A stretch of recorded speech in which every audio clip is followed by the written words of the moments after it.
Kerinci telah berdiri tegak selama jutaan tahun. Gunung ini adalah puncak tertinggi di Pulau Sumatera. Di balik kabut yang selalu menyelimutinya, tersimpan misteri terbentuknya Gunung Kerinci. Ini adalah sebuah legenda asal-usul gunung yang melibatkan kejadian sedih di masa lalu.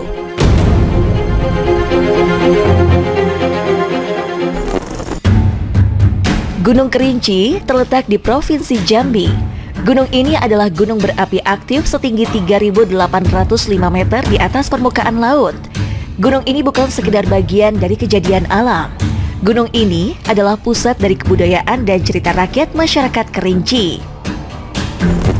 Bagi masyarakat adat setempat, gunung ini adalah tempat tinggal nenek moyang dan roh-roh penjaga. Karena itu, Gunung Kerinci tidak hanya dihormati, tetapi juga ditakuti. Legenda paling terkenal tentang terbentuknya gunung ini melibatkan seorang tokoh bernama Si Pahit Lidah.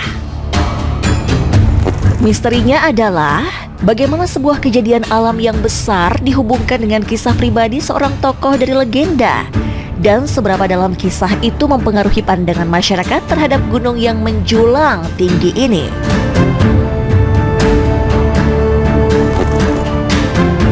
Dikisahkan, Si Pahit Lidah bukanlah orang jahat.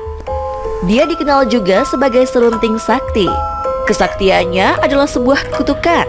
Setiap ucapannya menjadi kenyataan. Karena kemampuannya itu, orang-orang sering menjauhinya dan dia hidup dalam kesendirian. Suatu ketika, bencana kelaparan besar melanda wilayah Kerinci. Si Pahit Lidah ingin membantu. Dia lalu bergotong royong bersama warga menggali sumur besar untuk mencari sumber air. Pekerjaan itu sangat berat dan memakan waktu lama. Setelah sumber air berhasil ditemukan, masyarakat bersorak gembira. Namun dalam kegembiraan itu, mereka seolah melupakan kerja keras Si Pahit Lidah. Ada yang menyebut warga lupa berterima kasih. Ada pula yang menyebut warga mengejeknya karena tersinggung, atau mungkin karena kelelahan dan merasa tidak dihargai. Si Pahit Lidah mengucapkan kata-kata keluhan. Ia berkata, "Mengapa harus susah-susah mencari air? Lebih baik tempat ini menjadi gunung saja." Perkataan itu adalah kutukan yang tidak disengaja. Sumur besar itu langsung bergemuruh. Tanah di sekitarnya terangkat dengan kekuatan dahsyat, membentuk gunung yang sangat tinggi. Gunung itu kini kita kenal sebagai Gunung Kerinci. Masyarakat percaya kawah Kerinci adalah bekas sumur yang digali itu. Si Pahit Lidah merasa sangat menyesal atas ucapannya. Rasa sesal itu semakin dalam karena ia merasa telah mencelakai orang-orang yang ingin ditolongnya. Dia memilih untuk menghilang di kawasan gunung tersebut. Legenda menyebut air matanya yang terus mengalir menjadi sumber air mata panas di sekitar gunung. Selamanya menjadi penunggu yang berduka. Mari kita telusuri mengapa legenda Si Pahit Lidah tetap relevan di era modern. Mungkinkah cerita ini dulunya adalah cara masyarakat menjelaskan kejadian alam seperti gempa atau letusan gunung tanpa pengetahuan tentang pergerakan bumi? Ataukah legenda ini hanya kiasan untuk mengingatkan setiap generasi tentang akibat ucapan yang tidak dipikirkan matang-matang? Dan jika benar Si Pahit Lidah menyesal, apakah cerita ini ingin menyampaikan pesan bahwa kekuatan terbesar sekalipun harus menghadapi konsekuensi dan rasa bersalah? Mari kita padukan kisah kuno dengan fakta alam untuk memahami asal-usul Gunung Kerinci.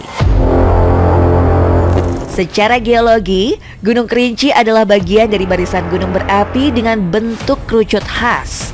Ia terbentuk dari pergerakan lapisan bumi selama jutaan tahun yang masih aktif hingga kini. Tekanan dari lapisan bumi membuat batuan meleleh menjadi cairan panas di perut bumi. Dorongan cairan panas ini kemudian meledak ke permukaan bumi, menumpahkan lahar yang membeku lapis demi lapis. Proses inilah yang membentuk Gunung Kerinci, seperti yang kita lihat sekarang. Lalu, Mengapa legenda si pahit lidah begitu populer di beberapa wilayah Sumatera? Dalam konteks Kerinci, tokoh ini berfungsi sebagai sosok cerita asal-usul. Cerita ini bertujuan untuk menjelaskan asal-usul suatu tempat atau kejadian yang sulit dipahami. Kisah ini mengajarkan bahwa kekuatan dalam hal ini, ucapan, harus digunakan dengan bijaksana dan pertimbangan yang cermat. Kejadian menyedihkan yang dialami si pahit lidah menjadi alat pelajaran moral yang kuat bagi masyarakat. Selain itu, kisah ini memberikan rasa pada Gunung Kerinci. Gunung ini bukan sekedar tanah. Gunung ini menjadi sesuatu yang punya sejarah emosional. Kisah ini menjadi alat bagi masyarakat untuk menjaga gunung. Gunung Kerinci adalah sumber air utama, tempat tumbuhnya tanaman obat dan tempat ritual. Dengan adanya cerita si pahit lidah, rasa hormat terhadap gunung menjadi mutlak.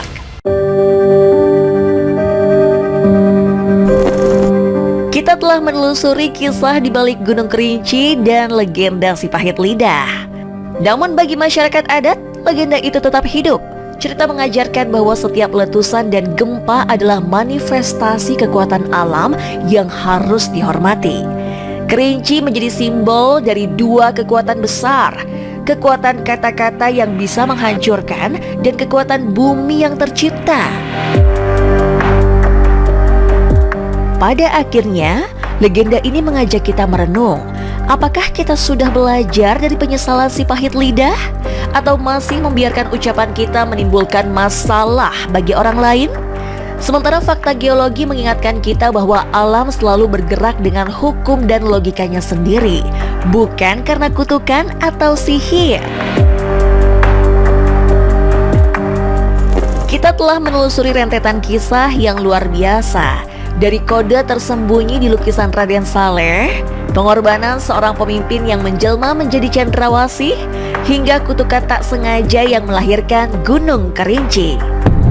Meski ketiga cerita ini berbeda, mereka memiliki benang merah yang sama. Upaya manusia memahami dunia melalui cerita, baik melalui seni, mitos, atau legenda. Kita selalu berusaha menemukan makna di balik yang tak terjelaskan.